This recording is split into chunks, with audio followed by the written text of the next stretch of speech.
جب بھی روتا ہوں اکیلے میں سکون پاتا ہوں، میرا غم بانٹنے والی میری تنہائی ہے۔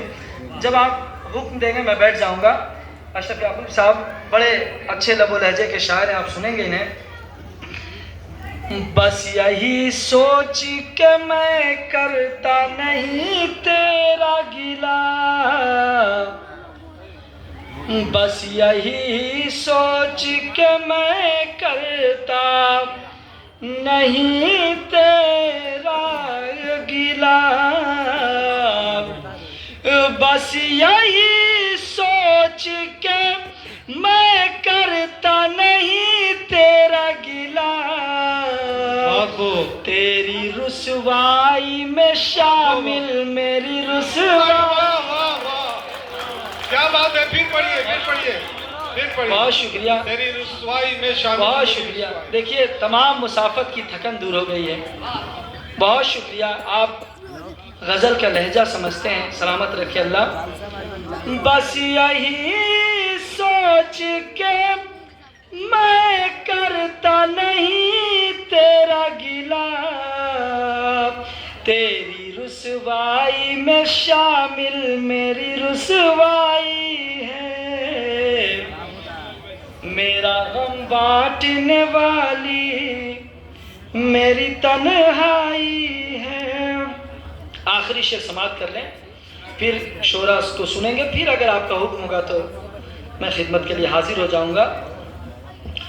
دنیا کی بے ثباتی پہ ہزاروں شعر کہے گئے ہیں، بہت اچھے اچھے شعر کہے ہیں۔ اب اس پامال مضمون پر ایک طالب علم کیا کہے، پھر بھی ایک چھوٹی سی کوشش ہے سر، سن لیں۔ دنیا کی بے ثباتی ایک مضمون اور اس طالب علم کا شعر کہ میرا غم بانٹنے والی میری تنہائی ہے۔ یہ بایاں بازو بنگال میں کمزور ہے، یہاں مضبوط ہونا چاہیے۔ بایاں بازو یہ اتنا کمزور کیوں ہے؟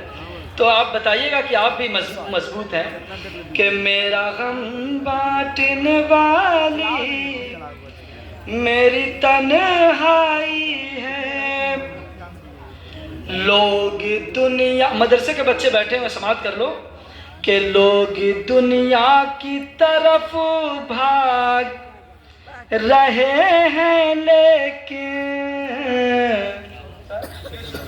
لوگ مالی صاحب نے ایک شعر سنایا تھا اس حوالے سے کہ لوگ دنیا کی طرف، لوگ دنیا کی طرف بھاگ رہے ہیں لیکن لوگ دنیا کی طرف بھاگ رہے ہیں لیکن ان کو معلوم نہیں ہے کہ وہ ہر جائی ہے، ان کو معلوم نہیں ہے کہ وہ ہر جائی ہے۔ جب بھی روتا ہوں اکیلے میں سکون پاتا ہوں، میرا غم بانٹنے والی میری تنہائی۔ بہت شکریہ، بڑی نوازش۔